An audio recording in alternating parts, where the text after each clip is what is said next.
Bienvenue dans Expansion, un podcast par Eric Flack qui s'adresse à toutes celles et ceux qui cherchent à constamment en apprendre plus et à s'améliorer aussi bien mentalement que physiquement, mais pas à ceux qui sont complètement là-dedans en mode c'est 10 000% H24 non-stop au détriment de leur vie, de leur santé, de tout le reste. Et si j'enchaîne un petit peu là-dessus au niveau de mon intro aujourd'hui, c'est parce qu'on va parler un petit peu de ça, parce que j'ai reçu notamment une question qui parlait de ça, qui m'a fait réaliser, enfin, ouais, je sais pas, ça parlait de mon intro, tu vois, l'intro au début de ces podcasts. Enfin, tu vas comprendre un petit peu tout ça en écoutant cet épisode, parce que aujourd'hui, je t'avoue que je n'étais pas sûr du sujet dont je voulais parler. Est-ce que je voulais faire un peu de storytelling, est-ce que je voulais parler d'un sujet précis, etc. Et en fait, du coup, vu que j'hésitais, je suis allé fureter un petit peu dans les questions que toi, cher auditeur, chère auditrice, tu m'as envoyé déjà par le passé, parce qu'il y a un petit outil, pour rappel, sur mon site internet, sur ericflack.com/podcast, il y a un petit micro, en fait, tu peux cliquer dessus et m'envoyer une question par message vocal, ce qui est très sympa pour moi, vraiment, c'est vraiment cool, je peux avoir des retours, tu vois, c'est difficile avec le format du podcast, en vrai, de savoir où tombe ton message, est-ce que ton message, vraiment, il intéresse quelqu'un, qu'est-ce que ces personnes en pensent. On n'est pas sur YouTube, le feedback n'est pas le même, on n'est pas sur les réseaux sociaux où on peut directement poser un petit commentaire, boum, notif, c'est facile, tout le monde le fait, et puis tu as un feedback d'une minorité bien sûr, mais tu as un feedback quand même. Déjà au niveau du podcast, c'est difficile d'avoir des reviews, tu vois, tout le monde te parle de reviews dans les podcasts en mode ouais, laisse-moi une review sur iTunes, laisse-moi une review à gauche, à droite. Alors oui, il y a des considérations d'algorithme là derrière, en mode bah oui, t'as envie que iTunes il ait l'impression que ton podcast soit bien, même si au final s'il le met en avant c'est parce que les gens l'écoutent, j'imagine, et c'est très rare et difficile d'être mis en avant quand tu as un podcast, mais c'est aussi pour avoir du feedback, parce que quand on enregistre un podcast comme ça, on ne sait pas, tu vois, on ne sait pas. Sur mon site, il y a un endroit où tu peux laisser un commentaire sur les podcasts. Par exemple, tu vas sur ericflack.com/21, là tu vas arriver sur l'endroit où tu peux laisser des commentaires sur l'épisode 21. Et ouais, t'as vu, j'ai fait un truc assez... J'essaye de simplifier le processus, hein, mais c'est pas facile. Même les analytics du podcast, c'est pas ouf. Tu sais combien de personnes ont téléchargé le podcast, mais tu sais même pas si elles l'ont vraiment écouté, combien de temps. Alors sur Spotify, tu peux savoir un petit peu, mais comme tout le monde n'écoute pas sur Spotify, tu vois, voilà, c'est compliqué. C'est compliqué. Je m'égare un petit peu, mais... tout ça pour dire que tout feedback est extrêmement intéressant, est extrêmement important, et que du coup je suis très content quand des personnes m'envoient leurs petites questions. Parce que quand tu m'envoies ta question, eh bien, je la sauvegarde sur mon ordinateur, je l'écoute, je la range avec celle que je n'ai pas encore mise dans un épisode en live, et j'écris un petit résumé de la question, comme ça me permet de feuilleter un petit peu cela et de savoir quand je parle de tel ou tel sujet, est-ce que je peux inclure une question, etc. Et ça permet de m'inspirer. Donc tu vois, non seulement tu m'inspires en me posant ces questions, tu crées un contact, c'est très agréable, et en plus bah, tu favorises le fait que je sois entre guillemets inspiré, tu augmentes les chances qu'il y ait un épisode de podcast chaque semaine, toutes les semaines, et en plus de ça, si tu as une problématique à propos de laquelle tu penses que je suis légitime de parler ou tout simplement tu as envie d'avoir mon avis et puis que tu te la poses, cette question, si tu te la poses, c'est que tout le monde se la pose, c'est que énormément d'autres personnes se la posent, que moi probablement je me la suis posée à un moment donné ou l'autre. En tout cas, si c'est le cas, il y a plus de chances que je me sente de répondre à cette question, parce que bien sûr, moi je me base que sur mes expériences et ce que j'ai appris pour parler, hein, généralement, je préfère. Hein. Donc voilà, j'ai évidemment aucune prétention par rapport à la valeur de ce que je peux raconter sur tes problèmes, mais j'aime bien parler, et puis si tu me poses des questions, moi je les écoute avec grand plaisir. Et du coup, pour l'épisode d'aujourd'hui, j'ai sélectionné 2 questions que j'ai réécoutées juste avant et qui m'ont inspiré, tu vois, elles sont un petit peu interconnectées, elles sont un petit peu mélangées. On discute de choix de vie, de croiser des chemins dans la vie, des grandes décisions à prendre, de comment s'organiser dans les choses qui nous intéressent. Et moi je suis passé par là pour le coup également, alors pas vraiment, ouais, chacun a son parcours et c'est ce qui est assez intéressant, on va pouvoir mélanger un petit peu tout ça. Et la première question nous est posée par Samy. Salut Eric, je me présente, je m'appelle Samy, du coup j'avais une question et je sais pas si vraiment c'est une question, c'est plus une demande. Je te demande de faire du storytelling pour cette fois. Je suis dans un cas, tu vois, j'ai 18 ans, je viens d'avoir 18 ans et c'est ma première année d'études. des études que j'ai choisies. Donc, tu vois, je suis plutôt content. C'est un peu une de mes priorités. Mais d'un autre côté, je t'avoue, je suis un peu pris par d'autres choses, en fait. J'ai envie de faire d'autres trucs. Et du coup, ce qui m'empêche un peu d'être à fond dans quoi que ce soit. Dans quoi que ce soit. Qui me bloque énormément parce que je ne me vois pas du tout être dans le milieu. Je me vois plus un peu exceller dans ce que je ferai un jour. Parce que j'ai l'impression que toi, si tu as un peu excellé, bon, je pense que tu seras un petit peu modeste, mais quand même, je trouve que tu as une qualité vidéo qui est juste hors norme. En fait, tu vois, je suis pas cinéaste, mais bon, enfin, ça se voit. Et donc, du coup, je voulais te poser cette question. Comment t'as fait, toi, vers voilà 18 ans, dans ces eaux-là? Est-ce que tu faisais petit bout par petit bout pour chaque priorité que t'avais, ou bien tu fonçais sur un truc et t'excellais dedans, et puis tu passais à l'autre pour t'aider Enfin, voilà, quoi. En tout cas, voilà, je voulais te remercier. Et puis, ouais, continue. Merci beaucoup pour ta question, Samy. Merci pour ton message. Écoute, c'est marrant parce que tu me dis oui, t'as l'air d'exceller aujourd'hui et tout. Alors peut-être c'est l'impression que je renvoie, d'accord. Mais ce qui est marrant, du coup, ce qui me frappe, c'est que tu te dis ok, ah ouais, le mec apparemment il a réussi à faire quelque chose. Du coup, à 18 ans, il savait déjà ce qu'il allait faire. Il avait déjà ses priorités bien rangées. Comment est-ce que moi j'ai fait? Alors Eric, vu que tu avais un plan bien ficelé depuis 18 ans ou peut-être même depuis avant, j'aimerais bien que tu nous le partages. Mec, à 18 ans. J'étais vraiment... Je portais toujours des couches, hein.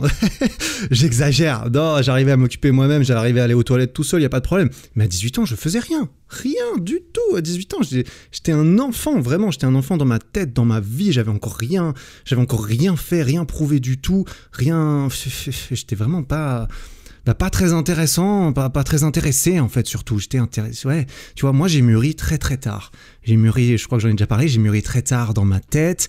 J'ai grandi physiquement rapidement, mais c'est tout. Je suis monté à 1m84 là, et voilà, tant mieux, tant pis, je sais pas. Mais ouais, j'ai été insouciant très très très longtemps. J'avais zéro confiance en moi. Je me cachais dans mes jeux vidéo, dans ma chambre. Je me cachais du monde en fait. Je me cachais de tout. C'est dire, j'ai eu ma première copine à 18 ans. Tu vois, j'ai eu ma première copine à 18 ans, donc j'ai aucune expérience amoureuse, sexuelle même, avant d'être adulte, avant d'être majeur aux yeux de la loi, parce que adulte, tu vois, adulte c'est encore une autre notion. Ça m'a pris longtemps, j'ai l'impression.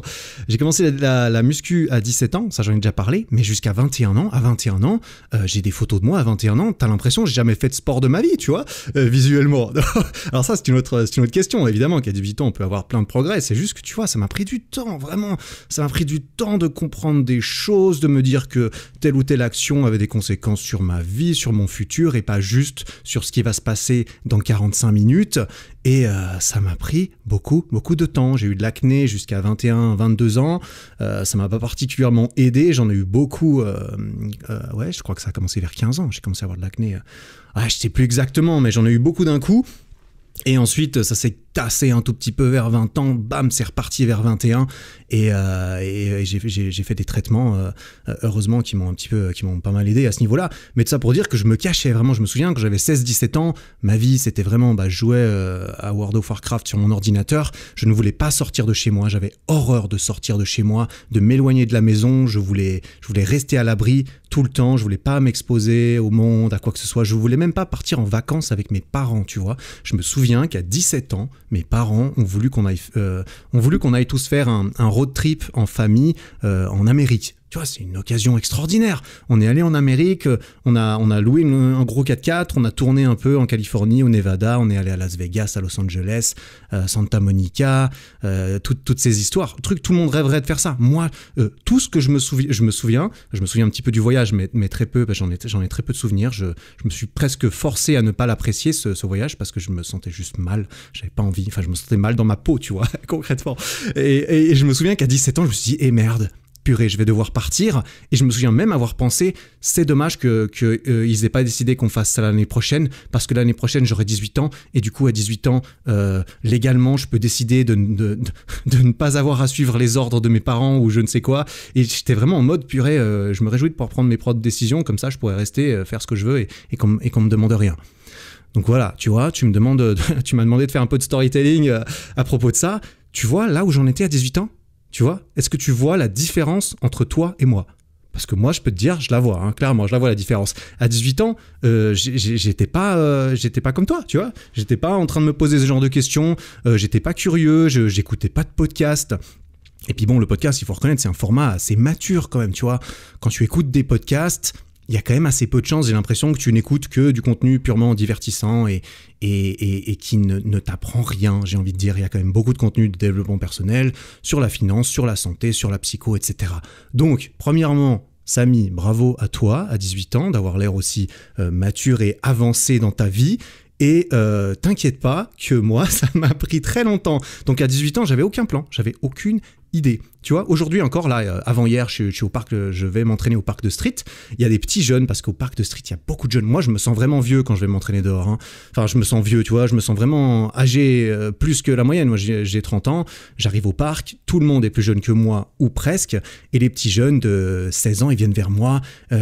Ils sont déjà, certains sont déjà très forts en street, et ils me posent des questions, ils me disent des trucs, ils me disent, ouais, je veux réussir à faire ça ou ça, etc. Parce que c'est vrai que quand je vais dans des parcs de street ces jours, quasiment tout le monde me reconnaît, mine de rien, tu vois, parce que s'il y a un endroit où les gens me reconnaissent, c'est bien au parc de street, mine de rien, encore plus, je sais pas, en tout cas, en Suisse, là, autour de chez moi, les gens me reconnaissent, et du coup, j'ai droit à beaucoup de discussions avec des jeunes qui regardent un petit peu mes vidéos et qui me posent des questions, et quand je leur dis que j'ai commencé le street à 25 ans, tu vois, et ils se disent, ah ouais, d'accord, quand même, parce que, tu vois, oui, j'ai des grosses épaules, j'ai des gros bras, ça fait quand même 13 ans que je fais de la muscu et que je m'entraîne maintenant, donc heureusement j'en ai tiré des trucs, tu vois, je peux montrer quelque chose, je suis quand même plus musclé qu'eux, tu vois, quand même, heureusement, tu vois, mais je leur dis, les gars, vous avez le time. Si moi j'avais commencé à 15 ou 16 ans, purée, je sais pas où j'en serais aujourd'hui, tu vois, mais j'essaie de leur faire comprendre, les gars, patience, vous avez le temps, ne rush pas, ne te dépêche pas, ne force pas sur ton corps et sur la vie pour essayer d'en extirper un maximum de choses alors que tu n'as que 17 ans et que tu risques de te brûler, de te blesser, d'aller trop vite. Et oui, c'est comme ça qu'on apprend, mais il y a certaines choses, on n'a pas besoin d'aller jusque-là pour en tirer des leçons, tu vois. Se blesser, aller très vite, voilà, faut faire attention. Donc voilà, pour en revenir un petit peu à mon cas, comme tu l'as compris, 18 ans pour moi, la vie n'existe pas, tu vois. La vie n'est composée que d'aujourd'hui, on verra bien ce qui se passe. Purée, il y a mon truc à micro qui tourne là. J'ai vraiment un équipement un peu éclaté, je me rends compte pour ces podcasts. Il faut que j'achète un truc un petit peu mieux là. Quand même, j'ai fait mes preuves, 21 épisodes, tu vois. C'est comme quand t'as fait tes 12 premières vidéos YouTube et que t'as envie de continuer. C'est le moment de te dire, ok, j'ai mérité d'investir dans du bon matos. Ok, je vais essayer de faire ça. Je vous tiens au courant. Vous entendrez même pas la différence, je suis sûr. Ça va être un micro 7 fois plus cher et ça sera quand même pas mal. Enfin bref, revenons sur le sujet. À 18 ans, moi, je me laissais encore porter dans le courant de la vie. Mais je me suis laissé porter dans le courant de la vie pendant longtemps, hein, vraiment, jusqu'à... Parce que tu vois, quand t'as un chemin que t'as l'impression qu'il est tout tracé, notamment quand t'es jeune et que tu fais des études relativement longues, eh bien, tu te dis, ok, bon, alors je vais à l'école, ensuite je vais au lycée, ensuite je vais à la fac, et puis purée, c'est dans 8 ans que j'ai terminé, donc j'ai large le temps de me poser des questions sur ce que je vais faire plus tard. On verra plus tard. Et on verra plus tard, je me le suis beaucoup dit. À 18 ans, à 18 ans, c'était vraiment on verra dans 10 ans, quoi. Voilà, on verra, balèque. Donc, gentiment, j'ai quand même mûri, j'ai quand même grandi parce que je me laissais porter dans le courant, mais j'ai quand même fini par regarder un peu autour de moi, tu vois, j'avançais dans la rivière comme ça sans rien faire, mais quand même au bout d'un moment j'ai commencé à regarder autour de la rivière, à voir des trucs qui commençaient à m'attirer l'œil. J'ai vu des baies sauvages sur la berge qui passaient, je me suis dit je vais prendre celle-là, elle est mignonne, je la prends, je la goûte. Et c'était de la muscu, tu vois, c'était une baie goût muscu. J'ai goûté ça à 17 ans, je me suis dit, c'est pas mal, c'est un bon petit goût, ok, je vais continuer, je vais essayer, etc. Et très longuement, très lentement, comme ça, au fur et à mesure des années, j'ai testé différentes choses qui m'ont donné plus ou moins faim, tu vois, faim de plus, faim de continuer d'attraper ces petites baies, d'en manger de plus en plus. Et je suis pas tombé malade, je suis pas tombé sur des baies mortelles, tu vois, donc au final, je regrette pas. recommanderais de goûter un petit peu ces choses, mais au contraire de ce que tu as l'air de présenter, je n'étais pas à 18, à 20 ou à 24 ans en mode ok, j'ai mes études, c'est cool, je les aime bien, et ça tu as de la chance d'apprécier tes études, franchement c'est déjà extrêmement bien, mais j'étais pas là en mode ok, j'ai mes études et j'ai ces 8 autres choses qui m'intéressent, mais je ne sais absolument pas quoi faire, je ne sais pas laquelle choisir, j'ai envie d'exceller dans l'une d'entre elles, mais je ne sais pas. Tu vois, moi j'ai vraiment pris les choses au fur et à mesure, et au bout d'un moment, finalement, je me suis rendu compte que j'avais que j'avais une certaine palette d'options. Mais ça, c'était bien plus tard. Et c'était effectivement après avoir attaqué un petit peu ces catégories une à une quand même, tu vois. Donc clairement, je peux pas te dire, ok, j'ai essayé de faire 8 choses en même temps, je suis devenu super fort dans 5 choses et j'ai continué là-dedans, etc. Non, moi j'ai laissé j'ai laissé les choses se présenter un petit peu à moi. Et puis après avoir essayé différentes choses comme cela au fur et à mesure des années, là je me suis rendu compte que j'avais différentes choses que j'avais essayées. Et je me suis retrouvé plus tard à devoir me poser ce genre de questions quand j'étais un petit peu mieux conscient de mes options, de mes envies et de mes attirances pour toutes ces choses. Mais ça, c'était vers la fin de mes études, quand effectivement on se pose des questions existentielles. Et d'ailleurs, c'est un petit peu le sujet de la deuxième question qu'on va aborder juste après la tienne, Samy. Mais voilà, ma réponse là, j'aurais envie de dire, en gros, tu as le temps. Tu as le temps, c'est certain. Il faut faire preuve de patience, c'est pas facile quand on est jeune et qu'on a envie d'attaquer le monde et qu'on a envie de croquer dans 18 fruits en même temps. Et c'est à nouveau très bien d'être curieux et d'avoir envie de goûter tout cela. Mais c'est pas parce que tu as le temps, je pense, que c'est une raison unique et suffisante pour que tu attendes à ne rien faire, tu vois. Personnellement, je regrette pas mon chemin, tu vois. Aujourd'hui, je suis très content d'où j'en suis, donc je vais pas te dire, ouh là là, j'aurais vraiment aimé que quelqu'un me mette un coup de pied aux fesses quand j'avais 17 ans pour me dire, Eric, la vie c'est pas ça, réveille-toi, goûte, essaye, vas-y, nage à contre-courant pour voir ce que ça fait.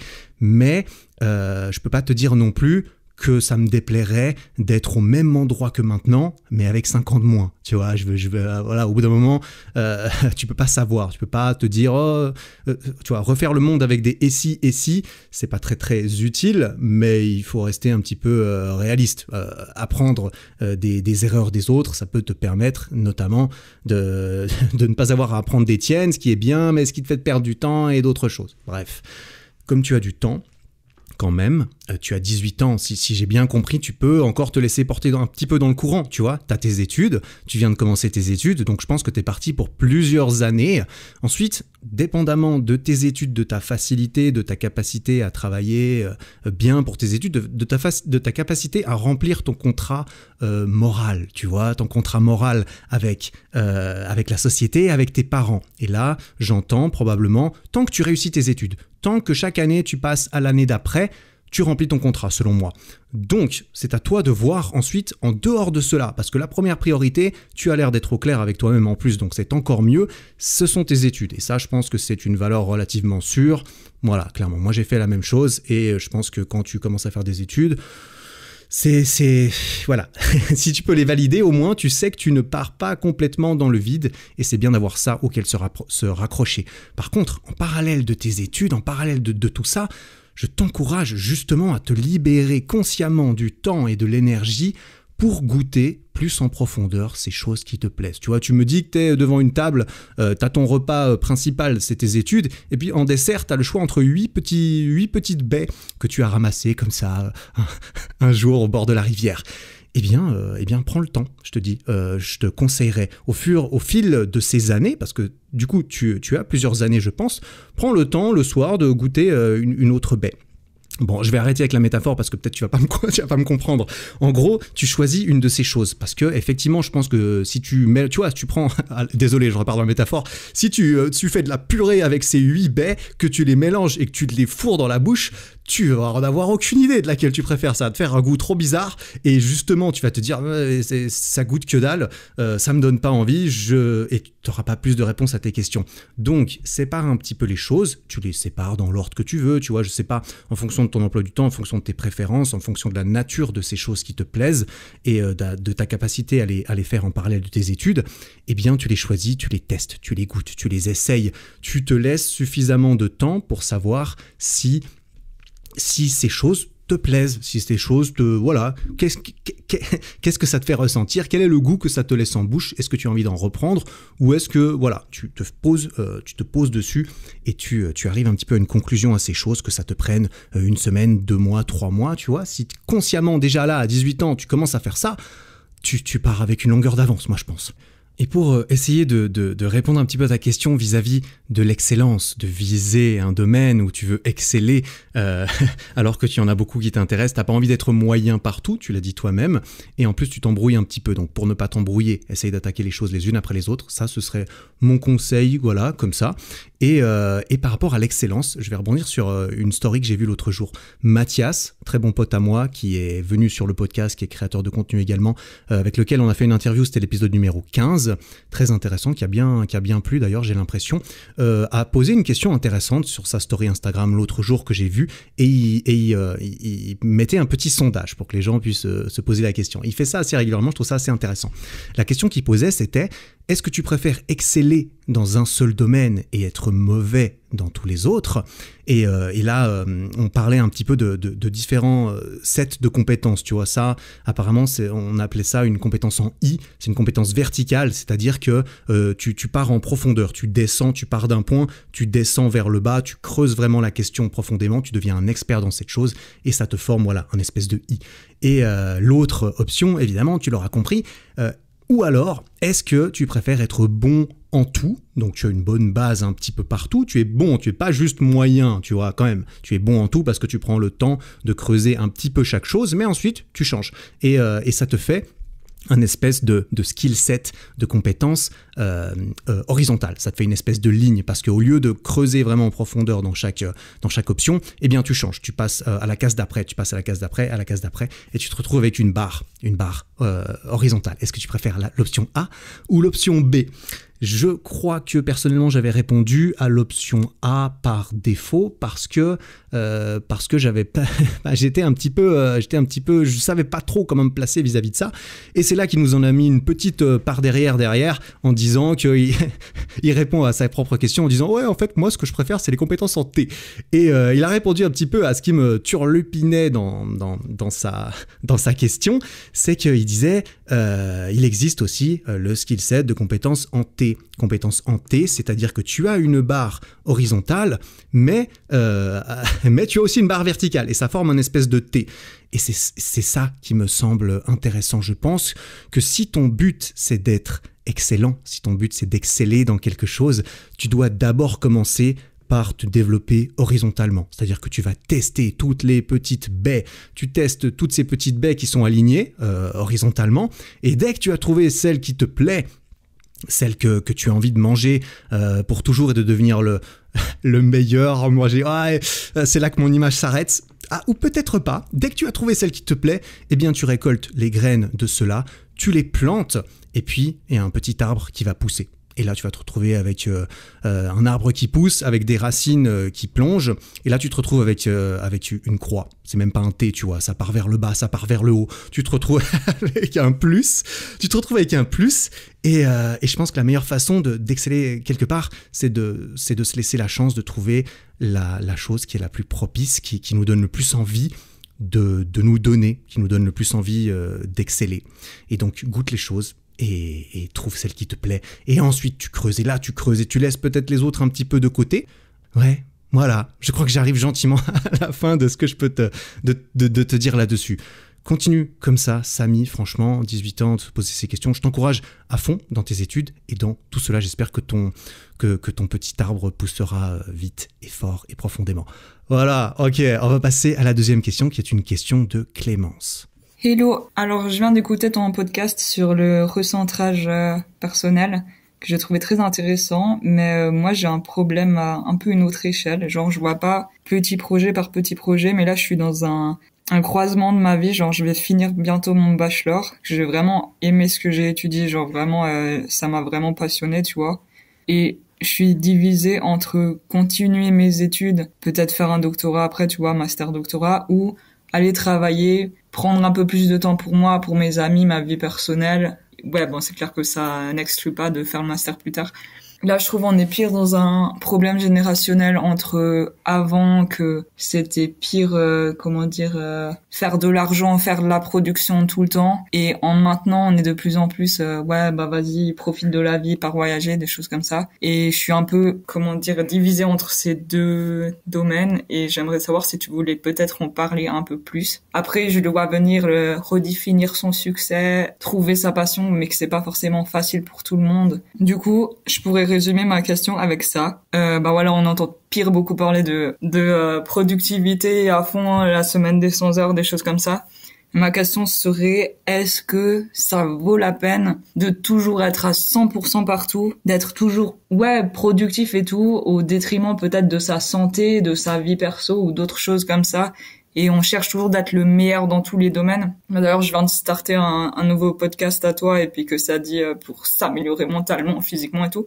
Et est-ce que c'est vraiment ça qu'on veut, d'être toujours le meilleur et d'être, d'avoir une telle pression en fait? Ou bien est-ce que des fois, ça va très bien en fait de glander, et peut-être qu'on est heureux en glandant. Enfin, bref, voilà, je sais pas si ça a aidé vraiment. Sinon, je tiens à te dire que t'es quelqu'un de très charismatique et que j'adore écouter tes podcasts et voir tes vidéos parce que c'est vraiment pas mal. Du coup, félicitations. Et voilà. Merci beaucoup Clémence pour ta question très très intéressante. C'est vraiment le genre de question que, notamment quand on fait des études, mais même qui arrive de toute façon un jour ou l'autre dans notre vie. C'est vraiment, ce que je disais tout à l'heure, la croisée des chemins. C'est vraiment, alors est-ce que je pars à gauche? Est-ce que je pars à droite? Est-ce que je suis le chemin qui est tout tracé? Est-ce que je sors des sentiers battus? C'est une question, très personnelle, on se la pose et on est très souvent perdu. Je pense que quasiment tout le monde est perdu devant cette question. Moi-même, je me la suis posée et j'ai vraiment dû y réfléchir, concrètement. Donc je vais te donner un petit peu mon avis à propos de ça. Comme je l'ai dit juste avant, moi je fais partie de ceux qui préfèrent ne pas se poser des questions trop longtemps. Je pense que passer à l'action relativement rapidement, c'est mieux parce que ça, tu peux te dire, ok, mais alors qu'est-ce qui se serait passé à ce moment-là si j'avais décidé de faire mon projet, si j'avais décidé de choisir cette faculté plutôt que celle-ci, ma vie serait différente. Mais oui, c'est clair, ta vie serait extrêmement différente. Chaque petite décision qu'on prend au jour le jour peut influencer tout le reste de notre vie et vraiment nous amener à un point final entièrement différent. Et donc passer son temps à imaginer toutes les branches de l'arbre imaginaire et potentiel, au bout d'un moment, on vit plus sa vie, on est juste en train d'idéaliser un peu ce qui aurait pu se passer, et puis c'est pas intéressant. Donc je pense que dans ce genre de cas de figure, et là on parle pas d'une petite décision du quotidien, on n'est pas en train de décider si tu vas te prendre un café ou un thé ce matin, tu vois, c'est quand même quelque chose qui mérite d'être pondéré, mais je pense que tu devrais quand même relativement suivre ton instinct. Clairement, tu vois, c'est un peu bateau, c'est un peu cliché, je suis même pas en train de te dire oui, pose-toi devant ton livre, devant toi-même, pose-toi des questions, redéfinis ton succès, comme tu m'as dit, tu vois, tu m'as caricaturé un petit peu, c'est cool, ça me plaît, c'est sympa, mais non, j'aurais envie de dire, vas-y à l'instinct, vas-y, tu te poses ce genre de questions. Généralement, quand on se pose des questions sincèrement, par exemple, tu te poses la question de est-ce que je vais aller glandouiller, comme tu l'as dit, en vacances un petit moment avant de reprendre mes études, etc., ou est-ce qu'il faut que je me sente d'être productive, de ne pas perdre mon temps, de continuer à faire les choses, de vouloir être toujours la meilleure, etc. Si tu te poses cette question, c'est clairement que c'est que tu as un doute, c'est que tu ressens probablement une pression, d'être un peu productive, d'avancer, mais que d'un autre côté, tu te dis, j'ai envie de profiter de ma vie. Pourquoi est-ce que je ne profiterai pas de ma vie?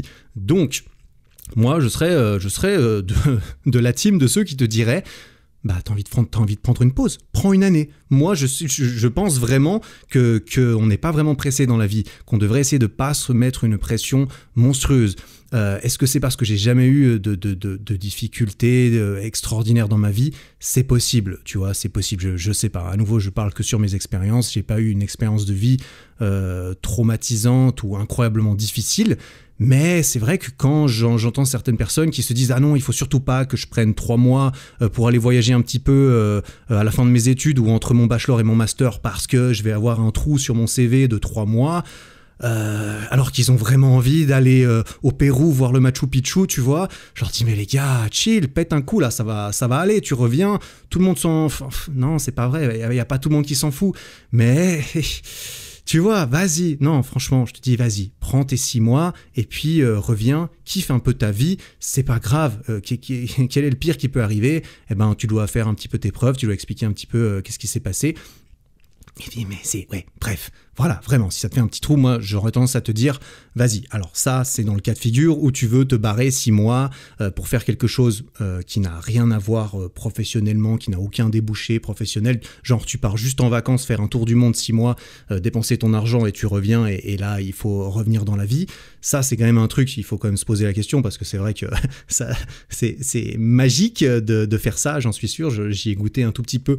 Et sauf qu'ensuite, quand tu reviens à la réalité, bah, tu reviens à la réalité. Donc, quand même, il faut être sûr que tu reviens pas seul, sans rien, sans le sou. Tu vis dans la rue, tu dois trouver un travail et justifier de pourquoi tu es dans cette situation. Bien sûr, il faut évidemment rester cohérent et intelligent dans sa décision. Mais si on parle, par exemple, de tenter quelque chose, de tenter un projet, de prendre 6 mois pour lancer un projet perso à toi qui pourrait déboucher sur quelque chose de professionnel, d'intéressant, parce que, tu vois, c'est un truc que tu as goûté, c'est un truc que tu sais que ça pourrait t'intéresser, que ça soit en rapport avec tes études jusqu'à présent ou pas, je serais encore plus d'avis de te conseiller d'essayer ces choses. Je pense pas qu'on est obligé de suivre le chemin qui est tracé. Et j'aime penser que c'est bien de s'aventurer en hors-piste un tout petit peu de temps en temps, juste pour voir un petit peu qu'est-ce que c'est que cette chose qui, soi-disant, ne nous est pas destinée, qui est réservée aux autres, qui n'est pas réservée à ceux qui ont suivi notre chemin, mais qui pourrait nous plaire en fait quand même. Tu vois, les études, une fois qu'on les a faites, qu'on les a terminées, c'est terminé. Tu peux pas revenir en arrière, tu peux pas compenser pour ça, changer et récupérer le temps que tu as passé. C'est du temps perdu, c'est des dépenses perdues. C'est quelque chose que tu ne peux pas récupérer. Et donc, moi, je crois en la théorie des dépenses perdues qui dit qu'une dépense qui est perdue, il ne faut pas lui accorder d'importance ou pas trop d'importance dans la décision à prendre aujourd'hui. Tu vois, c'est pas parce que tu as acheté pour 60 balles de billets de cinéma pour ce soir et que finalement, en fait, ce soir, il y a, je sais pas, ton meilleur ami qui te propose de partir en soirée, je sais pas, quelque part, en soirée qui a l'air super cool et tu dis, ah mais merde, j'ai mes billets de cinéma pour ce soir, c'est-à-dire que si je vais à la soirée, je perds ces 60 balles. Bah non, les 60 balles, tu les as déjà dépensés, ils sont déjà perdus. Donc en fait, à ce moment-là, il faut te poser la question de est-ce que je préfère aller au cinéma pour regarder ça ou est-ce que je préfère aller faire cette soirée avec mes potes? Et ça peut être le cinéma, ça peut être la soirée. Mais les études, il y a évidemment d'autres considérations. Il faut faire très attention. Là, je suis pas en train de te dire tes études, balèque, une fois que tu les as finies, va faire autre chose, va vendre des noix de coco sur les plages au Mexique, tu vois. Peut-être, je sais pas, c'est possible. C'est juste qu'il faut évidemment garder en tête que il y a des considérations financières, il y a des considérations vis-à-vis de tes parents, de si tu es indépendant et qu'il n'y a pas de problème. Il faut évidemment prendre cela en compte, bien sûr. Mais une fois que tes études elles sont passées, si tu as envie de faire autre chose, moi je serais d'avis que tu devrais au moins te laisser une chance de goûter à cela. Et en plus, bizarrement, c'est exactement mon histoire à moi. T'as vu ? J'ai fait des études en finance, en management, tout ça. Et j'arrive à la fin. Et puis, mon diplôme, il est toujours dans son tiroir. Je l'ai jamais utilisé pour sa vocation première. Il est tout beau, il est tout propre, il est tout neuf. Aujourd'hui, je ne pense pas que je l'utiliserai, tu vois, dans ma vie, honnêtement. Je me vois continuer dans ce que je fais. Je suis en train d'essayer de construire quelque chose. Ça pousse gentiment. Je me dis, bon, je pense pas que j'aurai besoin de mon diplôme. Ça m'a appris plein de choses. Ce sera l'occasion d'en parler dans un autre podcast. Mais voilà, je pense qu'on n'est pas obligé de faire ces choses. Donc, je te conseillerais, quand tu arrives à la croisée des chemins comme cela, parce que tu as aussi mentionné rapidement le fait, je pourrais glander, mais je pourrais aussi genre travailler un peu, et puis ensuite, je peux toujours revenir faire mon master, mon doctorat, etc. Encore plus quand tu es au milieu de tes études, je pense que ça fait encore plus de sens de faire un trou et de te barrer glandouiller ou de travailler un petit peu ou d'essayer des choses. Parce que c'est encore plus facile à justifier d'un point de vue CV, d'un point de vue machin, tu vois. Moi-même, je l'ai fait, au milieu de mon bachelor et de mon master, j'ai arrêté pendant 1 année, que j'ai quand même essayé de justifier un petit peu comme je pouvais aussi vis-à-vis de la société, tu vois, à nouveau, vis-à-vis de mes parents. J'ai pris 1 année, j'avais 6 mois de service civil, ça c'est une excellente excuse quand tu es un homme suisse de faire l'armée parce que tu es obligé de toute façon, mais je suis aussi parti 3 mois à San Diego, en Californie, pour exploser les économies que j'avais faites au service civil, et mon excuse entre guillemets officielle, même si j'avais pas vraiment besoin d'en trouver une parce qu'en vrai j'avais déjà l'excuse de l'armée, mais mon excuse c'était, ok, je vais faire des cours d'anglais pour perfectionner mon anglais, parce que ensuite je commence mon master et que mon master, tous les cours sont en anglais. Alors l'anglais, je parlais déjà très très bien. Je suis allé là-bas, j'ai suivi ces cours, ils m'ont coûté une blinde, mais alors un truc, ça m'a douillé, mais tellement. Mais au final, c'était génial parce que c'est là-bas, c'est dans ces cours que j'ai rencontré tous mes potes avec lesquels je faisais des soirées derrière et j'allais à la plage et je faisais des trucs. Mais au final, j'ai pas du tout hésité à me dire, tant pis, je prends une année et puis si je la perds, si je prends une année de retard, je teste un peu des trucs, je vais glandouiller un peu parce que vraiment, c'était ok, je bosse 6 mois mon service civil, mais ensuite c'est full glandouille pendant 6 à 8 mois et c'est exactement ce que j'ai fait parce que c'était vraiment des vacances à San Diego, purée, Californie et tout, le surf, tout ça, non, c'était très bien, je regrette absolument pas.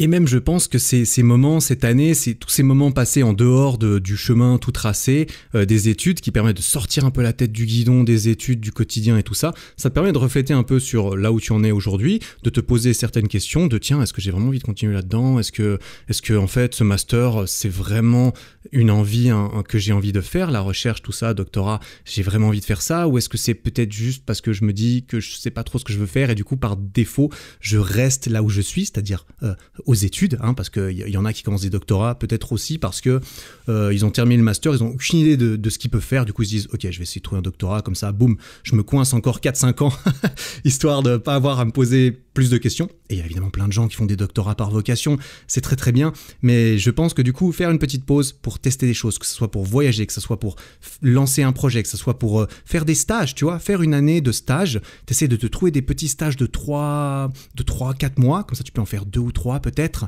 et ça te permet de goûter différentes choses. Je sais qu'en école de commerce, là où moi j'étais, tu vois, ça veut tout et rien dire, école de commerce, peu importe le master que tu fais, au final, on n'a pas fait médecine, on finit pas tous médecins, on a le choix, on a beaucoup de choix en termes de job, tu peux faire de la compta, du management, de la finance, des machins, de l'administratif, je ne sais quoi, et tester un petit peu, tu vois, tu as différents domaines qui te plaisent, tu te dis ok, je vais essayer de trouver un stage là-dedans, un stage là-dedans, un stage là-dedans, je vais goûter ces différents fruits, comme ça, si ça se trouve, ça va remettre en question le choix de mon master, ça va remettre en question est-ce que j'ai vraiment envie de faire un master, ça va remettre en question pas mal de choses.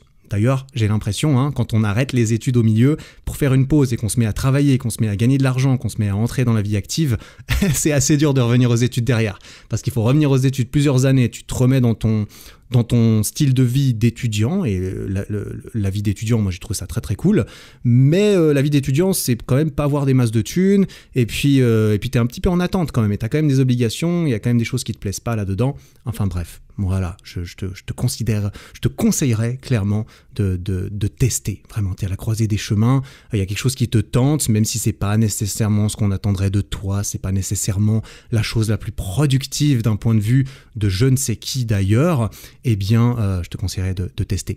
D'ailleurs, c'est marrant que tu me dises ça, ça me fait penser justement à mon meilleur ami. Mon meilleur ami, celui avec lequel, je ne sais pas si tu te souviens, dans un épisode où je parlais de ma relation avec l'école, en cours de physique, etc., où je m'étais fait engueuler par le prof tout le temps, c'était avec lui. C'était avec ce meilleur pote que je me suis fait engueuler en cours de physique. C'était avec lui qu'on faisait n'importe quoi à l'école. Et c'est avec lui que j'ai redoublé ma dernière année de lycée. Ce meilleur ami est toujours mon meilleur ami aujourd'hui. Ça fait 15 ans qu'on se connaît maintenant. Et lui, ça fait 3 ans qu'il travaille, il a terminé, il a fait les mêmes études que moi, plus ou moins. Il a terminé, il a commencé à trouver des petits travails à gauche à droite de 6 ou 8 mois, des missions comme ça qui étaient très bien payées, mais qui savaient que c'était à durée déterminée et que ça s'arrêtait. Et là, après 3 ans à faire des petits contrats comme ça, il se pose des grosses questions. Pour la faire courte, il hésite entre trouver un job, sachant qu'il a pas, parmi tout ce qu'il a essayé, il n'y a rien où c'est la grosse passion, tu vois, c'est du travail... C'est du travail, quoi. Clairement, c'est du travail, voilà, au sens pas extrêmement excitant de la chose. Il hésite entre ça et entre se lancer un petit projet beaucoup plus risqué sur les réseaux sociaux, autour de la création de contenu. Tiens, je sais pas exactement qui éventuellement aurait pu l'inspirer un petit peu là-dedans, mais voilà, il se pose énormément de questions et il va devoir arriver à la conclusion parce que son dernier contrat s'arrête à la fin du mois de mars 2021.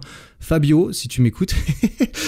on peut en rediscuter. D'ailleurs, peut-être qu'on pourrait même faire un podcast, Fabio, si t'es chaud, peut-être parler de ça, parce que je pense que c'est ce genre de questions, on en a parlé beaucoup, toi et moi déjà, et voilà, moi j'y suis passé, beaucoup de gens y passent manifestement, et ouais, voilà, Bref, un petit conseil là-dessus que je pourrais donner, que peut-être je l'ai donné à Fabio déjà, je pense, c'est de se poser la question de quel est le pire scénario qui puisse arriver si tu te lances dans l'inconnu. Tu vois, plutôt que de garder le chemin confortable par défaut, si j'essaye ce projet, si je pars voyager 6 mois, si je fais une année de pause pour faire des stages, même si, voilà, concrètement, je sais pas si je vais trouver des stages, quelle est la pire chose qui puisse arriver? Est-ce que la pire chose qui puisse arriver, c'est juste j'ai perdu une année, j'ai absolument rien fait, je ne sais pas comment le justifier, et donc, eh bien, je dois juste reprendre mes études avec une année de plus, et mes parents, du coup, ils sont chill, ils sont cool, donc tant qu'ils ont l'impression que j'ai vraiment cherché de mon mieux un stage, mais que je n'ai pas trouvé, eh bien, ils vont pas me mettre à la porte. Si c'est ça le pire, si le pire, c'est juste de te retrouver dans le même cas de figure avec une année de plus, j'ai envie de dire, voilà, c'est pas très grave. Si c'est ça le pire scénario, et c'est quoi le meilleur scénario possible? Là, je te laisse imaginer, le meilleur scénario possible, voilà, the sky is the limit, tu vois. Hein, si ça se trouve, tu deviens président. Alors ça, c'est assez irréaliste. Le ciel n'est pas aussi haut que ça, tu vois. Mais le upside, il peut être très très haut. Et si le downside, le pire scénario possible, il est pas si bas, peut-être que ça vaut la peine. Par contre, si le pire scénario possible, c'est j'ai plus aucune thune, j'ai plus personne pour m'aider, je me retrouve à la rue dans 6 mois si ça marche pas, c'est là que je te dirais, ok, peut-être reste encore un petit peu dans le confort, et puis planifie un petit peu mieux ton parachute en cas de problème. Et donc moi, tout au long de mes études, je me suis un petit peu pris plutôt du côté glandouille, tu vois. Personnellement, par exemple, j'ai jamais fait de stage. Alors que plein de mes amis en école de commerce, ils profitaient de l'été pour faire 3 mois de stage. Moi, j'étais là en mode balèque. Purée, c'est l'été, il fait beau, il fait chaud. Je préfère aller faire du street dehors au soleil plutôt que de trouver un stage dans une banque et de devoir mettre mon costard et de transpirer dedans toute la journée. Tu vois, c'est dire que j'étais pas particulièrement, voilà, ça, c'était un petit peu prémonitoire de ce qui allait se passer après. Enfin, ça m'attirait pas vraiment ce monde, hein, tu vois, concrètement. Parce que, du coup, j'ai glandouillé une bonne partie de mes études. Globalement, c'est un petit peu comme ça que je le vois, mine de rien, j'étais pas le plus studieux, le plus carriériste. Alors ça, c'est sûr, j'étais zéro carriériste pendant mes études. Donc, je me suis retrouvé à la fin de mes études, mais là, je me suis posé cette question. C'est là que je me suis retrouvé à la croisée des chemins et je me suis dit, ok, Eric, ça fait 8-10 mois que tu postes des trucs sur Instagram régulièrement, tu publies tes entraînements, etc. T'aurais envie, tu vois, cette envie depuis longtemps au fond de toi d'essayer peut-être de créer des choses, de faire des vidéos YouTube, de te lancer sur YouTube. D'ailleurs, j'avais fait des vidéos sur Dailymotion 10 ans avant. Oh purée, avec Fabio d'ailleurs, on a fait des sketchs sur Dailymotion, on en a fait 2 et on avait 17 ou 18 ans je crois. Et ensuite on a abandonné. Ça c'est pour une autre histoire, une histoire où je parlerai peut-être plus de mon parcours de création de contenu, etc. Une fois que j'aurai parlé de mes études. Enfin bref, on va essayer de prendre ça chronologiquement. Tout ça pour dire qu'il y avait ce petit germe qui était là dans ma tête depuis longtemps. Tiens Eric, à un moment donné, j'ai même ouvert un blog. Tu vois, j'ai ouvert un blog où je voulais écrire des articles de fitness et tout ça. À nouveau, ça n'a pas duré parce que j'ai abandonné pour X ou Y raison. Je me sentais imposteur, je me sentais qui suis-je pour donner des conseils, etc. Bref, encore de quoi en parler dans un autre épisode très certainement. Mais c'est là que je me suis posé la question, c'est quoi le pire scénario? C'est quoi le pire scénario si je tente YouTube maintenant au lieu d'aller dans une banque? Si je vais dans une banque, si je trouve un travail, je vais me retrouver entre guillemets coincé dans un truc. Je sais qu'en plus pour les banques, c'est souvent un espèce de onboarding de 18 mois, un espèce de gros stage de 18 mois qui est très bien payé quand même. Et puis, mais qui te prépare pour ensuite être embauché dans la banque et puis rester toute ta vie et puis ça y est, t'es parti dans une carrière, soit ça, soit je repousse le départ de cette carrière à 6-12 mois parce que je me laisse une chance d'essayer tout ça. Et c'est bien pour ça que j'ai dû en parler avec mes parents, etc. Qu'une fois que je me suis rendu compte que le pire scénario, c'était je me retrouve au même endroit 6 ou 12 mois plus vieux, avec un trou dans mon CV que j'essayerais de boucher tant bien que mal si je devais me représenter en entretien d'embauche. Et là, je dirais, ok, j'ai lancé un truc entrepreneurial, ça n'a pas marché, mais ça montre que j'ai l'esprit entrepreneurial, que j'aime prendre des initiatives, que j'ai pas peur du risque, que si vous voulez me mettre sur un projet un peu osé, allez-y, c'est parti, je suis votre homme. Tu vois, tu peux essayer de présenter ça aussi de différentes façons. Mais c'est là que je me suis dit, ok Eric, c'est le moment. Tu vas tenter, tu en as envie, c'est l'instinct. Suis ton instinct, essaye, parce que ce serait quand même trop bête de te retrouver à 37 ans et de te dire, ah merde, putain, en fait, je me fais yesh dans ma vie et j'aurais vraiment dû tenter ce truc. Ah là là. Et donc, tu l'as compris, si tu m'écoutes aujourd'hui, c'est parce que j'ai décidé de suivre mon instinct que je suis aujourd'hui en train de faire ce podcast et que tu es en train de l'écouter. Et si j'étais allé en banque, eh bien, tu ne me connaîtrais pas, je ne me connaîtrais peut-être même pas moi-même, vois-tu, pas aussi bien qu'aujourd'hui je le pense en tout cas. Donc, je suis content d'avoir goûté un petit peu ce fruit. En fait, ce fruit, je l'avais déjà goûté, tu vois, comme tu l'as compris, c'est un truc qui était dans le coin de ma tête depuis un moment. J'y avais goûté de longues années avant, et ensuite je l'ai mis de côté. Je me suis dit bon, c'est pas pour toi, c'est pas pour maintenant. Le fruit, il a été de côté, il a pourri, tu vois, il a pourri pendant 10 ans, il s'est transformé un peu en substance, c'est devenu de l'alcool, tu vois, un fruit un peu pourri. Il y en a, j'ai cru entendre une histoire en prison, les prisonniers, quand on leur offre des fruits, ils les gardent, ils les mettent dans des sacs, ils les font pourrir pendant des mois, comme ça ils peuvent se bourrer la gueule avec plus tard. Bref, je sais pas où je vais en venir avec ça. Tout ça pour dire que quand j'ai regoûté ce fruit qui avait bien macéré comme ça, avec des trucs qui avaient poussé dedans et tout, ça m'a un peu défoncé, tu vois, ça m'a bourré, ça m'a drogué un peu. Et où est-ce que je vais en venir avec ça ? Ouais, je vais en venir avec ça, c'est que ce truc, je me suis dit, waouh, c'est ça m'a drogué, ça m'a donné envie, ça m'a rendu accro, j'avais envie de continuer, et c'est pour ça que j'ai continué jusque maintenant, parce que je me suis trouvé, du coup, en essayant cette chose que j'avais déjà goûté, mais que j'avais jamais osé essayer vraiment, eh bien, je me suis trouvé cette passion, je me suis trouvé peut-être cette vocation, je sais pas, en tout cas, j'adore ce que je fais aujourd'hui, tu vois, j'ai trouvé cette chose qui m'a donné envie d'arrêter de glandouiller. Concrètement, je me suis pris de plus en plus d'amour pour ce que je faisais, pour ce que je fais, pour essayer d'apprendre des choses, pour essayer de m'améliorer, d'en apprendre constamment plus, tu vois, comme je le dis dans mon introduction, de faire grossir. En fait, moi, ce que je me suis rendu compte, ce que j'aimais bien faire, c'est prendre des petites choses et les faire croître, les faire grossir.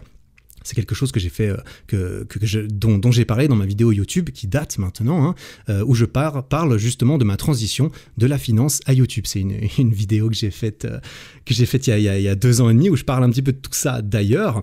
Et je me suis dit, ouais, voilà, j'ai envie de continuer à faire ça. Donc, pour en revenir à ta question, Clémence, tu sais ce que je vais te répondre à propos du est-ce que je dois me lancer à 100% dans quelque chose au détriment de ma santé ? Évidemment, je vais te dire bien sûr que non. Bien sûr que non. Je pense que personne ne prend très souvent, en tout cas, cette décision consciemment, ou en tout cas, lorsque ces personnes prennent cette décision, ils se disent « Purée, je vais me lancer à 100% là-dedans, ça va me faire mal, ça va me détruire gentiment ». Je pense que ces gens, ils font ça pour la bonne cause, souvent, une cause qu'ils jugent suffisamment bonne. Par exemple, ils bossent pendant 6 ans, 12 ans, comme des gros tarés, de façon à être tranquille, à maximiser les chances d'être tranquille 12 ans après, de mettre leur famille à l'abri pour toujours parce qu'ils ont beaucoup travaillé, ils ont lancé leur truc. Je sais pas, tu vois, il y a sûrement des exemples comme ça. Il n'y a pas de bonne ou de mauvaise décision ici, je pense, mais c'est une décision sur laquelle il faut statuer personnellement assez rapidement. Est-ce que j'ai l'impression que c'est mauvais pour moi ? Est-ce que ça en vaut la peine ? Quels sont les avantages, les inconvénients, etc. Je pense pas que se mettre la pression qu'on doit être le meilleur si on fait quelque chose soit bonne. Par contre, tu vois, c'est ce que tu sous-entendais ou ce que tu disais directement même dans ta question, je me souviens plus exactement. Il n'y a pas besoin de vouloir être le meilleur pour faire quelque chose. Si tu as envie d'être le meilleur, vraiment le meilleur dans quelque chose que tu fais, si tu as envie, c'est pas un T que tu veux, c'est vraiment un I, mais c'est un gratte-ciel ton I, tu vois. C'est vraiment, tu veux être le meilleur. Construire la tour la plus haute dans cette chose que tu fais. C'est extrêmement rare déjà avoir cette mentalité, etc. C'est chaud, tu vois, ça me fait penser à Tom Brady. Tom Brady, c'est un quarterback de joueur de football américain. C'est le mec le plus titré de l'histoire de la NFL.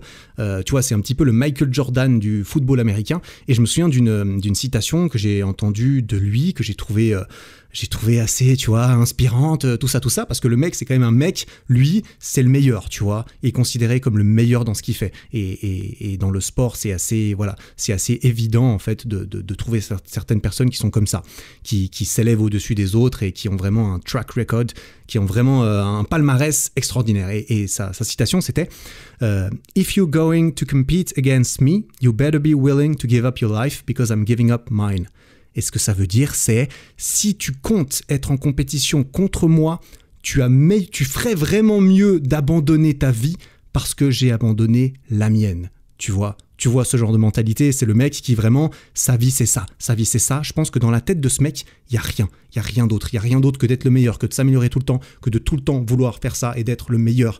Mais ça, c'est l'extrême de l'extrême. Pas besoin d'aller jusque-là, aucun besoin, aucune pression. Je pense à ressentir vis-à-vis de ça. Très peu de personnes d'ailleurs ont la crédibilité et voilà, aucune personne ne peut mettre cette pression sur les autres. Certainement pas moi en tout cas. Et j'espère que c'est pas ce que je fais, tu vois. Moi, cette intro, elle est là pour booster un peu le truc. Et puis, ouais, réellement, j'ai envie, moi, toujours, voilà, je suis curieux, j'ai envie de cultiver, j'ai envie d'apprendre des choses.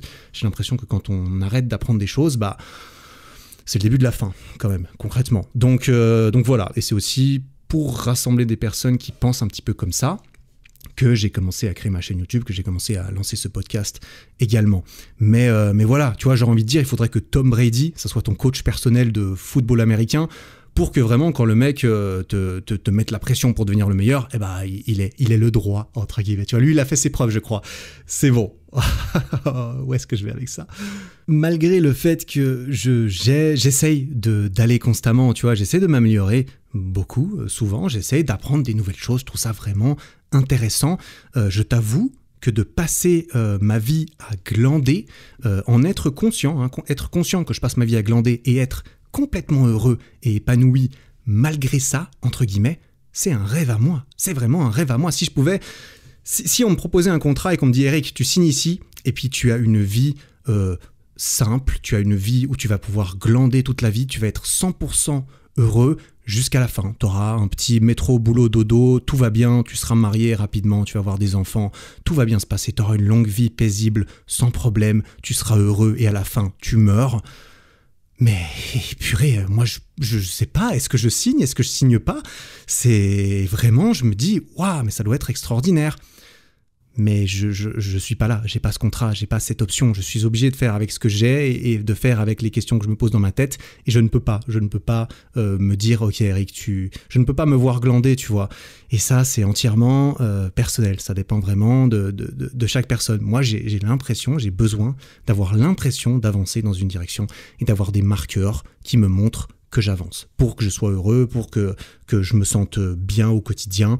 Vraiment, j'ai l'impression que j'ai évolué dans cette direction. Alors voilà, je suis sûr qu'on ne fonctionne pas tous de cette façon, qu'il y a plein de gens qui n'ont pas besoin de cela. Il y a énormément de marqueurs qui sont tous personnels, qui permettent de juger d'une éventuelle amélioration, d'une éventuelle bon pas dans la bonne direction, et qui sont entièrement propres à chacun, et voilà, il n'y a pas de bonne ou de mauvaise réponse. Je pense qu'il faut surtout réussir à se poser des questions, un petit peu comme toi tu fais Clémence, un petit peu comme toi Samy tu fais également, se poser ces questions, être conscient de cela, peser le pour et le contre, comme je l'ai fait aussi quand j'ai terminé mes études et que je me demandais, tiens Eric, tu vas dans une banque ou tu vas sur YouTube ?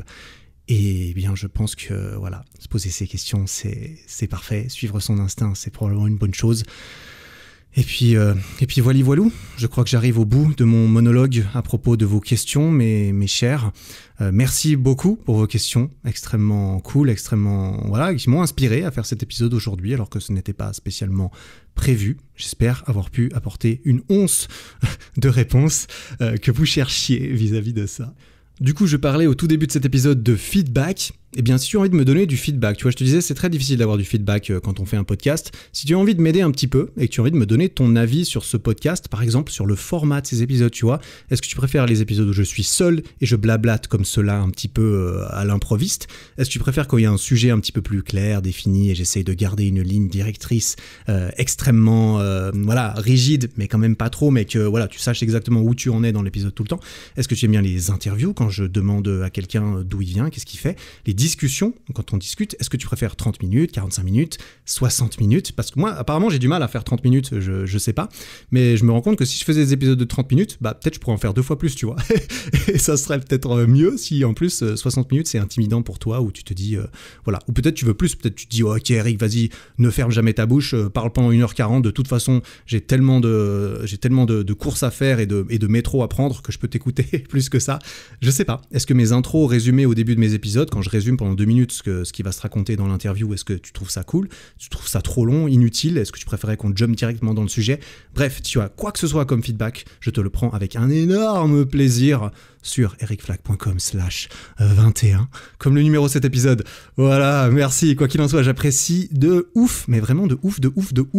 d'avoir des feedbacks. Même des fois dans la rue, on me dit « Eric, ton podcast, il est cool et tout. » C'est rare, hein, bien sûr, mais ça me fait tellement méga plaisir d'entendre ça. C'est un truc de fou. Je me dis « Waouh, trop bien !» Puis ensuite, je me dis « Waouh, ça veut dire que la personne, elle m'a entendu parler de toutes ces choses. Ça veut dire qu'elle me connaît quand même de plus en plus intimement. » Et quelque part, je trouve ça, c'est le prix à payer, entre guillemets, pour partager ces expériences et j'espère du coup que je le fais et que ça te sert. Clairement, que tu écoutes ça et tu te dis ouais, ça me fait réfléchir un peu à ma life, ça me fait penser à ça, ou au moins ça te divertit quand tu regardes par la fenêtre dans le métro ou que tu regardes toutes les personnes qui sont sur leur téléphone en train de scroller sur TikTok.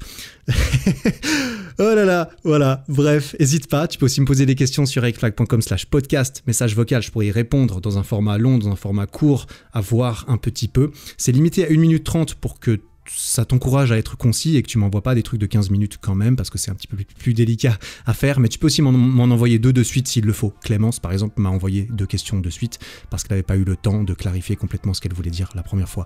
Bref, merci beaucoup d'avoir écouté ce podcast, toujours un plaisir pour moi de le faire. On se retrouve jeudi prochain, j'en suis convaincu, pour un nouvel épisode, et en attendant, travaille bien, prends soin de toi. Ciao.